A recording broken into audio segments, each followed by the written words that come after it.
pero como introducción, ¿no? Para situar a todo el público, en general tenemos esta cuestión de reanudación de la guerra civil en Siria, ¿no? Como hemos venido explicando, en el cual pues, se inició esa ofensiva desde el bastión de Idlib por parte de las fuerzas vinculadas principalmente a Harir Tayir al-San, el HTS, eh, que ha sido una ofensiva relámpago en la que han conseguido capturar Alepo, ¿no? Y después han continuado hacia el sur, principalmente intentando tomar Hama y de Hama a Homs, ¿no? Son dos ciudades clave que si hubieran conseguido capturarlas, pues habrían cortado y partido en dos el territorio sirio, sobre todo aislando lo que es el bastión alawita de las zonas de las bases donde están las bases militares rusas de Tartus y Latakia. Entonces era una ofensiva que amenazaba con debilitar enormemente el propio gobierno sirio y provocar quizás su caída, ¿no? Incluso hubo rumores después demostrado falsos de un posible golpe de Estado, ¿no? Esto ha demostrado la debilidad del gobierno sirio y ha mostrado pues, que durante este tiempo estas milicias, ¿no? De carácter principalmente islamista, ¿no? Se han preparado, han ido adquiriendo mayores capacidades, especialmente en el uso de drones, y han sido capaces de montar, ¿no? Una ofensiva realmente peligrosa para el gobierno, que ha hecho tambalear y que bueno, ha cambiado ya el mapa de batalla, aunque les hayan parado, ¿no? los pies en Hama, la ciudad que está por ahí al sur, por encima de Homs. No se ve muy bien en el mapa ahora mismo, pero bueno, ahí la tenéis hacia la izquierda. Mientras, ¿no? Esto se desarrollaba, a su vez hemos tenido otros grupos, el Ejército Nacional Sirio, que es el grupo apoyado por Turquía en la franja norte de Siria, que ha iniciado pues también su propia ofensiva para tomar territorio. Estos dos grupos tienen intereses comunes hasta cierto punto, pero tienen distintas agendas, ¿vale? Este grupo principalmente se ha enfrentado a las SDF, las Fuerzas Democráticas Sirias, básicamente apoyadas por Estados Unidos y que principalmente su componente más importante son los kurdos, que pues mantienen bolsas importantes que sobre todo estaban bajo acuerdo con el gobierno sirio, ¿no? En las cuales hay minorías kurdas importantes, en las cuales pues mantienen una autonomía, podríamos decir, ¿no?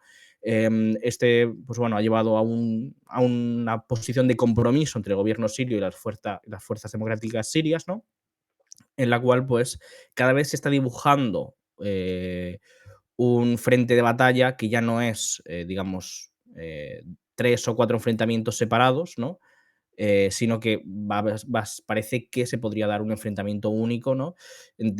Con dos bandos en cada lado, ¿no? Por un lado, los de carácter islamista, algunos yihadistas, eh, que podemos hablar tanto del Ejército Nacional Sirio como de HTS, de Idlib, y por otro lado el gobierno de Bashar al-Assad, el ejército árabe sirio, y las fuerzas democráticas sirias, que ahora mismo habrían llegado a una posición de compromiso, sobre todo porque, bueno, además hemos visto, sobre todo en el día de hoy, la toma de Tal Rifat, creo que se decía, Rifat. que Em, sí, que ha sido tomada por parte del Ejército Nacional Sirio, al parecer.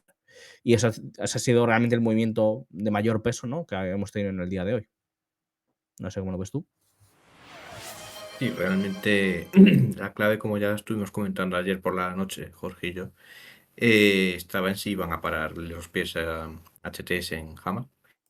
Y viendo que efectivamente pues el avance por el momento está cortado por esa zona y posiblemente la carrera de Damasco, posiblemente estaba eso por ver, pero posiblemente esté ya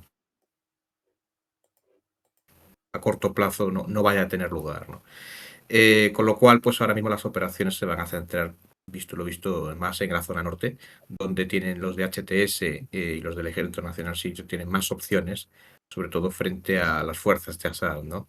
En la zona de Alepo, que virtualmente, pues esa zona yo creo que va a quedar completamente extinta cualquier foco de resistencia a HTS se concentrará más en otras zonas. Ahí, pues ya lo comentábamos ayer, ¿no? Las fuerzas de Damasco y los kurdos en principio estaban a espalda, sobre todo frente a esta nueva situación y a los rivales que hay enfrente. Los del Ejército Nacional Sirio está por ver si realmente colaboran o no con los de HTS, porque ahora mismo pues tienen más intereses frente a los kurdos, ¿no? Tienen un área de actuación más centrada en esta zona. Y HTS, vengo a recordar también una cuestión que ya Jorge ayer aclaró bastante detalladamente, y es que tienen un ejército bastante eh, considerable, pero pequeño en número. Con lo cual, el problema al que se van a enfrentar en esta zona, sobre todo una vez que se han extendido sus líneas de abastecimiento y su zona de operaciones y el área a controlar, que esta también es otra cuestión importante, el problema que van a tener es si van a ser capaces, digamos, de tener una capacidad operativa en condiciones con estas nuevas condiciones. Porque como se decía ya ayer aquí, la caída de Alepo y sobre todo el colapso, bueno, todavía Alepo no está del todo caída, pero vamos, la caída de Alepo y sobre todo el colapso del ejército árabe sirio, era algo con lo que probablemente Jolani, el líder de HTS, pues, casi seguro que no contaba. Nadie de los actores de esta zona esperaba, digamos, este desenlace de los acontecimientos. Es aquí un poco de donde ha venido todo el desarrollo de los acontecimientos. Eh, y ya por último, una última cuestión, también señalar que desde ayer lo que son las fuerzas aéreas rusas han aumentado bastante su actividad en la zona, pequeñas en número, pero han mantenido bastante actividad, sobre todo respecto a lo que venía siendo la dinámica de los últimos años. Ni siquiera de las últimas semanas o meses, sino años. Hay que recordar que desde 2020 la capacidad, lo que era las fuerzas militares rusas desplegadas en Siria se fueron reduciendo, antes incluso de la guerra de Ucrania, y ya con la guerra de Ucrania pues aún más.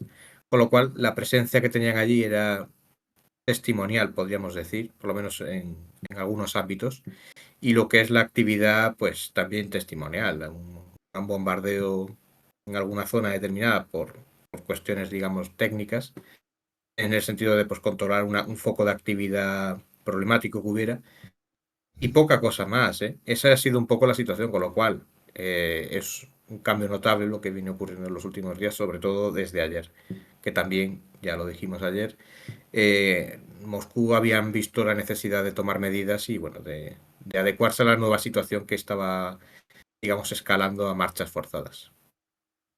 Ujú. Y claro, es decir, en un primer momento parece que podíamos llegar incluso a tener un entendimiento, ¿no?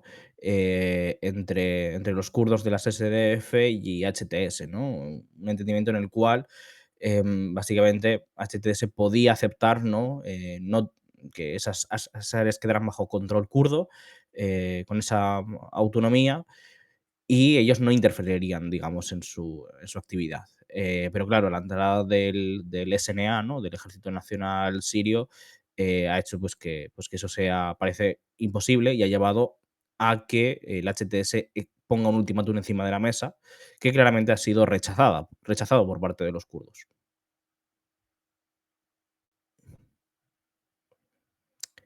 Y claro, ante esa situación lo que parece evidente ya, ¿no? Es que em, el conflicto, por lo tanto, que sí se va a acabar desarrollando al menos por ahora, en esas líneas, ¿no? En un enfrentamiento principalmente entre HTS-SNA contra el ejército árabe sirio y las fuerzas democráticas sirias. Y bueno, como siempre nos habéis preguntado mucho, después está la cuestión, ¿no? Del carácter, ¿no? De HTS, especialmente, debido a que, bueno, es una fuerza, digamos, algo más independiente, que tiene una agenda propia, su comandante, ¿no? Jolani. Como hemos dicho muchas veces, es una organización que antiguamente ha estado vinculada a Al Qaeda, ¿no? Cuando era el Frente al-Nusra, pero que ha sufrido, digamos, varias escisiones y ciertos cambios internos, ¿no? Básicamente han tendido, pues, la medida en la cual han construido ese proyecto, ¿no? Que es el de la construcción de un nuevo Estado alrededor del bastión de Idlib. Y han buscado también recibir más ayuda internacional, ¿no? De Occidente, porque aquí, pues bueno, aquí hay que tener en cuenta que es un conflicto que si bien hablamos de guerra civil, porque es el, digamos, es el componente, un componente importante de la guerra, del propio estallido, del origen de la misma, lo cierto es que es una guerra envuelta, ¿no? Por intereses internacionales, por intereses intervencionistas por parte de varias potencias, empezando, evidentemente, por Estados Unidos, los países del Golfo, ¿no? Como Arabia Saudí, Qatar y Emiratos, y, y seguido después también por los apoyos al gobierno sirio ante el intento, ¿no? De utilizar esa protesta, esa primavera árabe, para armar a lo que era esa posición en las calles, ¿no? Y provocar esa caída del gobierno. Eso, pues, lo ha convertido en un conflicto que tiene un carácter internacional, ¿no? Con la intervención, de Irán, de Hezbolá y más adelante, pues, de Rusia a partir de 2015 y también de Turquía, que ha creado su propia zona de influencia, ¿no? En la región. Y dentro de ese escenario cambiante, que es lo que hace más confuso, toda la guerra civil siria, en el cual hay muchas facciones, muchos grupos, pequeños, que van cambiando de bando. Em, lo que define buena parte, una parte de los bandos que se han reunido, sobre todo alrededor de, por ejemplo, del Ejército Nacional Sirio y esa, digamos, oposición islamista, es que han tendido a un carácter más mercenario, ¿no? A un carácter más de venderse al mejor postor. Que eso es, sobre todo, la capacidad aglutinadora que ha tenido Turquía en la Franja Norte, porque muchos sectores básicamente no se están guiando por esos términos, digamos, ideológicos o de un proyecto concreto, sino por el mero beneficio, ¿no? Eso es lo que pasa con varias milicias, varios sectores en esta guerra civil. En el caso de Idlib es un poco distinto, ¿no? Porque en Idlib sí que tenemos que han sido capaces de tratar de construir un proyecto de Estado y sí que hay ciertas ideas importantes que lo vertebran. Por un lado tenemos que ha sido base común para sectores islamistas amplios, que si bien se han alejado, no están, digamos, dentro de la visión del Estado Islámico, que es el de principalmente la imposición de la Sharia desde arriba, ¿no? Em, en el cual pues, se utilizan, digamos, métodos de castigo mucho más violentos, sino que es, digamos, más la visión parecida, digamos, por ejemplo, a los talibán, ¿no? Que sí que hay un código estricto de aplicación de la Sharia, pero aquí también se ha tratado, digamos, de crear a veces cierta convivencia entre comunidades y ciertos sectores sociales, principalmente también lo que ha sido un intento de vender una imagen internacional, ¿no? Porque no han dejado de estar envueltos pues evidentemente, en muchas polémicas, por ejemplo, como fue en 2016 el asesinato, bueno, la ejecución, ¿no? De Abdullah Taiser, un niño palestino de 12 años que combatió en el ejército de Assad. Aquí, pues bueno, también el reclutamiento infantil ha sido un fenómeno y que su ejecución llevó a que la CIA dejara de enviar dinero a lo que entonces era el movimiento Nur al-Din Zenki. Y bueno, esto fue ya con la presidencia, entrando en la presidencia de Trump, que la CIA cortó la financiación. Y aquí, bueno, también es el momento en el cual se empiezan a dar unas ciertas decisiones dentro del HTS. Y de hecho, esta sección se refugió dentro de las líneas turcas y se disolvió dentro del Ejército Nacional Sirio. Entonces, pues bueno, digamos que esto da una imagen mm, de que realmente, por un lado, lo que tenemos es que en el Ejército Nacional Sirio se han refugiado muchas facciones, no principalmente por una agenda concreta, sino porque era un buen refugio que incluía muchos sectores y básicamente se han vendido en buena parte al mejor postor, ¿no? Y por otro lado, dentro de Idlib lo que han tendido, pues eso, a querer vender una nueva imagen, sí que se ha reprimido a ciertos sectores o marginado dentro políticamente, ¿no? Dentro de Idlib para intentar vender pues otra imagen y, por ejemplo, hemos tenido estos comunicados por parte de Jolani de que no se ataque a comunidades cristianas, etcétera, pero lo cierto es que buena parte de estos sectores no han sido, digamos, purgados o desaparecidos del tejido social que se ha construido en Idlib, sino que han sido, digamos, incluidos dentro del mismo y si bien no se les ha dado el mismo poder y por lo tanto, pues ahora han conseguido, digamos, imponer una, una semblanza de orden dentro de la región que habría que ver, ¿no?, qué capacidad tendrían de mantenerlo ante esta expansión. Ahora puede haber cambios dentro de la organización, pero bueno, en buena parte se han guiado, ¿no?, digamos, por un cierto pragmatismo para intentar vender un mensaje de mayor moderación, ¿no? Hemos visto ese mensaje, por ejemplo, dirigido hacia Rusia y hacia Irak, que Irak es un país que también está bastante preocupado por esta situación, eh, reanudación de la guerra civil y ha mandado apoyos a Siria, especialmente de los que son las PMF, ¿no? El- las fuerzas de movilización popular. Bueno, no sé si quieres tú comentar alguna cuestión a este respecto.